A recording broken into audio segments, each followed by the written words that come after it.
Wabarakatuh. Hari ini kita didatangi oleh owner kita daripada rakan sahabat Innova kita. Boleh. Mai dari Perlis ni, jom. Kita di Seri Gombak hari ni. Kita cover utara sampai selatan, cuma hari ni kita berada di Gombak. Hari ni kita ada satu Innova spec G ya. G spec. Jadi masalah dia macam biasa. Masalah meter. Kita tengok di sini meter dia padam terus walaupun kereta dah start ni, tapi meter dah padam terus. Jadi untuk buka dashboard ni, alat yang diperlukan hanya dua saja. Satu screwdriver mata Phillips ni, mata bunga, dan satu lagi screwdriver kecil pun boleh, ataupun kita boleh ambil ni, apa namanya, pengasah kuku. Pengasah kuku. Jadi step pertama dia dalam keadaan enjin start ni, kita boleh buka skru di sini satu. Skru di bahagian tepi ni untuk memudahkan kerja kita. Buka di satu, kemudian buka sebelah sini satu lagi. Okey, dia nampak kan okey ni. Terima kasih kawan kita yang tolong rakam. Okey. Kemudian kita turunkan steering ni, dia boleh adjust kita turunkan supaya kita mudah buka dashboard ni. Apa?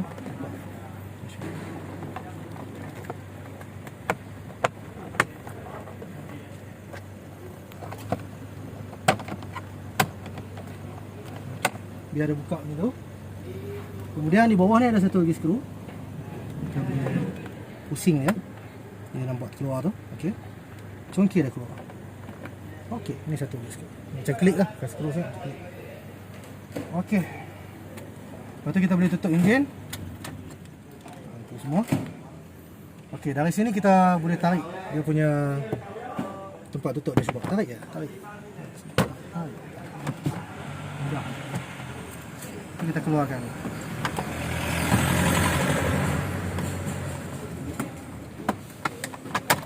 Kita keluarkan.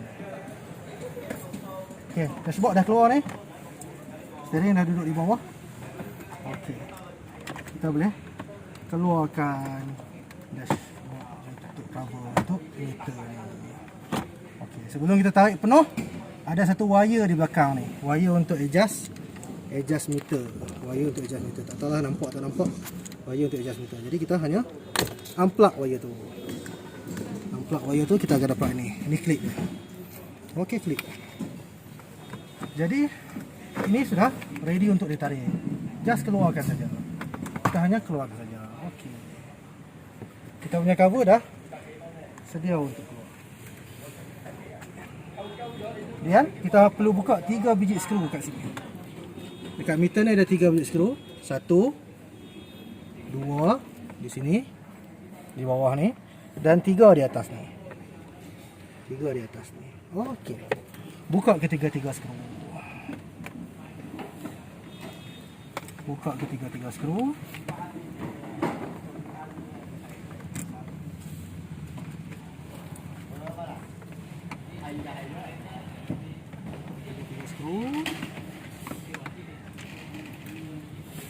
Lalu kita boleh tarik meter keluar.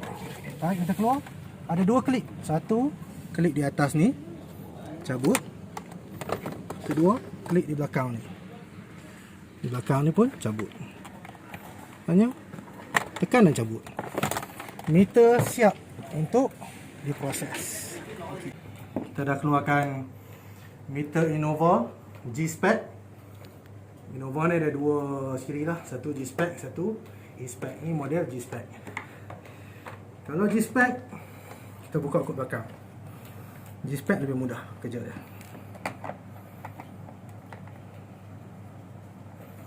Buka kod belakang. Dan kita dah dapat dia punya board. Ini board yang perlu kita repair. Ini board yang perlu kita repair. Kalau G-Spec kita buka kod belakang dan kita boleh repair kod belakang. Tapi kalau E-Spec, kita kena buka kod hadapan dan kena buka semua jarum, kena buka dia punya plate dan kena repair kod dalam. Itu beza E dengan G lah. Jadi untuk model G ianya lebih mudah. Setelah kita buka meter ni, jadi di sini ada 4 kapasitor yang perlu kita tukar. 4 kapasitor. Selalunya masalah ni, meter ni kadang-kadang dia hanya salah satu saja daripada kapasitor dia yang rosak. Cuma selalunya kalau kita dah buka meter ni, kita akan tukar 4-4 terus kapasitor supaya untuk jangka masa yang lebih panjang. Jadi kita tukar terus 4-4 kapasitor ni. Jadi yang pertama kapasitor ni C18, kemudian C60 ni, yang seterusnya C37 ni, C37, dan akhir sekali C25 ni, C25. Okey, sekarang kita proses untuk mengeluarkan 4-4 kapasitor yang kita tunjuk tadi. Jadi saya tunjuk salah satunya. Jadi awal ni kita kena panaskan kaki ni lah, kaki yang memegang ni, kita guna solder, kita panaskan. Okey, kita panaskan kaki belah ni sehingga dia panas. Nampak dia terangkat tu. Okey, kemudian kita panaskan kaki yang atas pula. Hati-hati ya tuan, sebab ini dia mungkin jangan sampai terlalu panas sampai merosakkan board ni. Kita kena slow-slow panaskan dia. Okey, kita panaskan. Kita panaskan belah sini pula, kiri kanan sampai kapasitor ni keluar. Jadi ini kapasitor yang dah kita tukar lah. Dah banyak kan, beberapa kapasitor, beberapa kereta yang kita dah buat. Jadi baki dia ni kita keluarkan dan inilah hasil dia. Jadi kita nampak di sini, ini dua kaki yang memegang kapasitor tadi. Ada positif, ada negatif. Okey, ini dua kaki yang telah kita keluarkan kapasitor. Jadi kita kena keluarkan 4-4 tadi lah. Kalau mana kita dah keluarkan ke-4-4 kapasitor tadi, jadi kita nampak di sini ada 4 tapak yang kosong.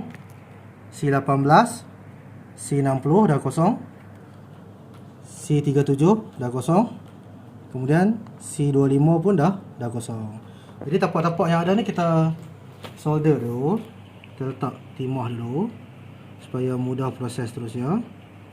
Okey, kita letak timah ke 4-4 tempat tadi.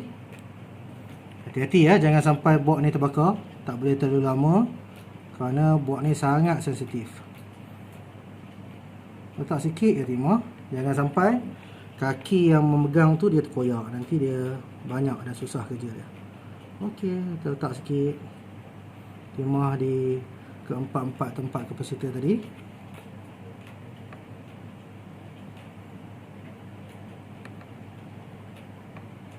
Okey, dah letak timah. Kita letak sekejap solder kita. Okey, ini kapasitor yang perlu kita tukar. Nilai kapasitor ini adalah 100 UF 16 volt. Kalau nampak dalam video ni lah, 16 volt 100 UF. 4 biji kita perlukan. Dan banyak brand ada di pasaran, tapi saya gemar guna brand Maxcap ni lah. Kalau dapat lihat dalam video ni, kalau nampak lah, brand Maxcap. Saya suka guna brand ni lah.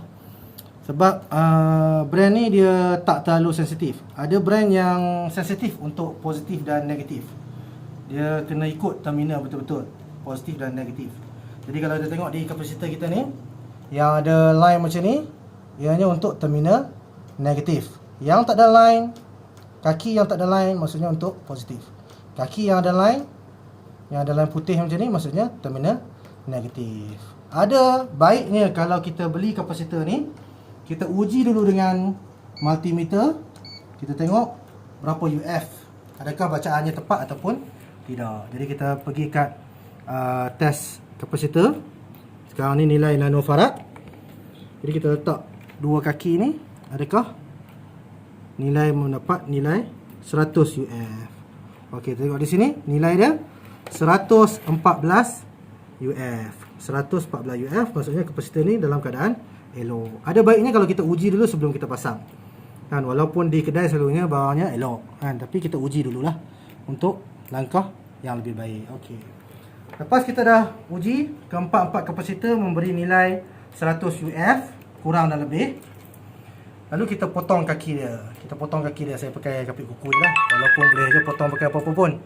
Jadi saya potong ni kaki dia agak-agak lah, jangan terlalu panjang dan jangan terlalu pendek. Okey, dah. Okey, sekarang ni kita nak proses, kita nak cantumkan kapasitor ni ke board ni. Jadi pastikan kakinya macam tu, bagi dia bukaan kaki dia tu ngam-ngam. Jadi kita dapat lihat di sini ada terminal positif dan sini yang negatif lah. Di sini ada tanda positif. Jadi positif, pastikan kaki yang betul, negatif di tempat negatif, positif di tempat positif. Jadi kita solder kan. Letak sekejap tak? Okey, dah lekat cukup. Kemudian kaki yang seterusnya.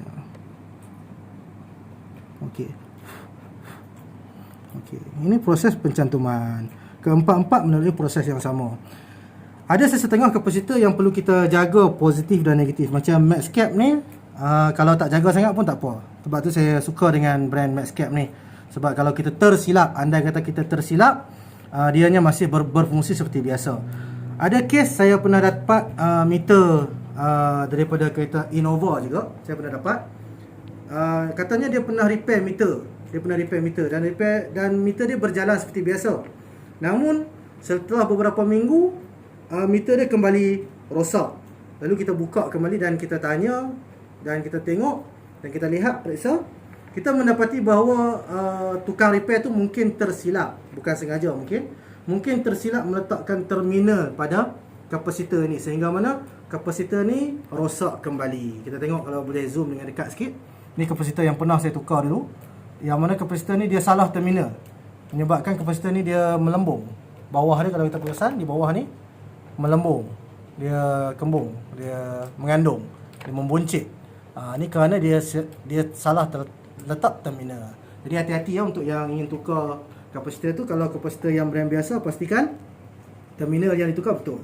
Tapi ada kapasitor yang tak terlalu sensitif dengan terminal. Okey, jadi bagi saya masa untuk solder keempat-empat ni, kita sambung sebentar lagi. Okey, alhamdulillah kita dah tukar keempat-empat kapasitor tadi. Okey, keempat-empat kapasitor tadi kita dah tukar. Sekali lagi saya berpesan 100 UF 16 volt. Satu kapasitor ni harganya lebih kurang 20 sen ataupun 30 sen. Harga di pasaran sekarang ni, satu kapasitor ni harga dia mungkin 20 sen ataupun 30 sen. Jadi kita tukar 4, mungkin nilai semua ni lebih kurang RM1 ataupun RM1.20. Tapi kita tak boleh nilai dari segi barang. Kadang-kadang kalau orang cas ataupun tukang-tukang repair, pomen-pomen cas, bukan kerana harga barang. Harga barang mungkin dalam RM1 lebih sahaja. Tetapi yang mahal tu adalah ilmu dan kepakaran untuk melakukan hal ini. Ilmu, kepakaran, keberanian untuk melakukan hal ini. Jadi harga bukan dari segi barang, tetapi harga dari pengalaman, dari ilmu, dari kepakaran, dan segalanya lah. Jadi kadang-kadang mungkin casnya lebih daripada RM1.20, bukan kerana barang tetapi kerana kepakaran tersebut. Jadi alhamdulillah kita dah berjaya tukar keempat-empat kapasitor tadi. 1, 2, 3, 4. Keempat-empat kapasitor. Dan meter ni pun boleh dikatakan sudah pun siap.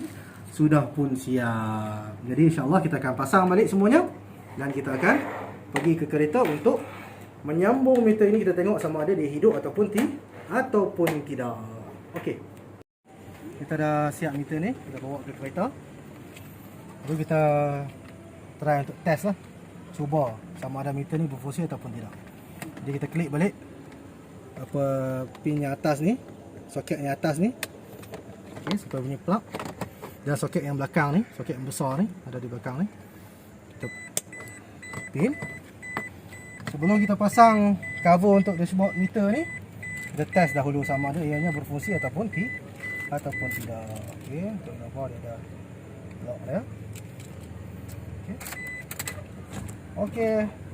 Meter berfungsi dan menyala seperti biasa. Maksudnya meter ni dah elok, insya-Allah. Jadi kita pasang balik semua skru-skru yang kita buka sebentar tadi. Tempoh untuk buat meter ni sebenarnya tak lama ya. Hanya mengambil masa lebih kurang 15 ke 30 minit sahaja, bergantung kepada situasi lah. Selalunya 15 minit sahajalah. Jadi kita buat meter ni 15 minit dan kita cover daripada utara sampai selatan. Cuma Kelantan dan Terengganu, Pahang kita tak turun, minta maaf. Jadi untuk mereka yang berada di Kelantan, Terengganu, Sabah, Sarawak, Brunei, Pahang, untuk buat meter ni boleh tengok video saya dan boleh refer lah kepada mekanik yang terdekat ataupun pada orang-orang elektronik yang boleh buat. Jadi meter pun dah siap, semuanya berjalan dengan lancar, alhamdulillah. Jadi itu saja perkongsian daripada saya hari ini. Kalau ada apa-apa memerlukan khidmat meter, wiring, repair kereta dan sebagainya, segala-galanya lah. Jadi insya-Allah boleh rujuk kepada saya di nombor yang saya akan berikan dalam link nanti. Terima kasih. Assalamualaikum.